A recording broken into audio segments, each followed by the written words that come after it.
జయ తన అత్తగారింటికి వచ్చిన మొదటి రోజు తను చూస్తే ఇంట్లో అన్ని సామాన్లు పగిలి ఉంటాయి. వాటికి ప్లాస్టర్ వేసి అతికించి ఉంటారు. తెల్లవారగానే జయ మొదటిసారిగా కిచెన్ లోకి అడుగు పెడుతుంది. అప్పుడే జయ వాళ్ళ అత్త రాజేష్ కి ఇడియాప్పం అంటే చాలా ఇష్టం, అది లేకపోతే అస్సలు తినడు అని అంటుంది. జయ అతని భర్త కోసం యూట్యూబ్ లో రకరకాల వంటలు నేర్చుకొని చేస్తూ ఉంటుంది. కానీ రాజేష్ కి ఆమె చేసిన వంటలేవీ నచ్చేవి కావు. అత్త జయ గురించి బయట వాళ్ళకి మంచి మంచి విషయాలు చెప్తూ పొగుడుతూ ఉండేది. కానీ రాజేష్ చాలా కోపిష్టివాడై ఉంటాడు. మొదట్లో అన్ని బాగానే ఉంటాయి. ఇంటి బయట ఎండుమిరపకాయలు ఆరబెడితే రాజేష్ కోపం వచ్చి ఆ ఎండుమిరపకాయల మీదే బండి ఎక్కించుకొని వెళ్లిపోతాడు. ఇంట్లో ఉన్న కుట్టు మిషన్ చెడిపోవడంతో యూట్యూబ్ లో చూసి జయ దాన్ని రెడీ చేయాలని చూస్తుంది. ఇదంతా చూసిన అత్త దాన్ని బాగు చేయబోయి చెడగొట్టేయద్దు అని అంటుంది. దానికి జయ కొంచెం బాధపడుతుంది.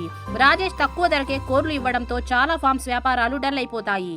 ఒక ఫార్మ్ అతను రాజేష్ దగ్గరికి వచ్చి కొంచెం డబ్బు హెల్ప్ గా అడుగుతాడు. దానికి రాజేష్ లేదు అని దానికి ఆ వ్యక్తి కావాలంటే నా ఫార్మ్ ని కూడా నువ్వే తీసుకొని రన్ చేయి, నెలకు ఇంత అని కొంచెం అమౌంట్ ఇచ్చేయి అని అంటాడు. దానికి రాజేష్ ఒప్పుకో. రాత్రి అవ్వగానే జయ తన హస్బెండ్ కి ఫుడ్ వడ్డిస్తూ ఉంటుంది. అప్పుడే రాజేష్ వాళ్ళ అమ్మతో టీవీ సౌండ్ తగ్గించమని అంటాడు. కానీ టీవీ సౌండ్ తగ్గకపోవడంతో అతను కోపం వచ్చి అక్కడి నుంచి వెళ్లిపోతాడు. ఆ తర్వాత ఏమైందో తెలుసుకోవాలంటే పార్ట్ 7 అని కామెంట్ చేయండి.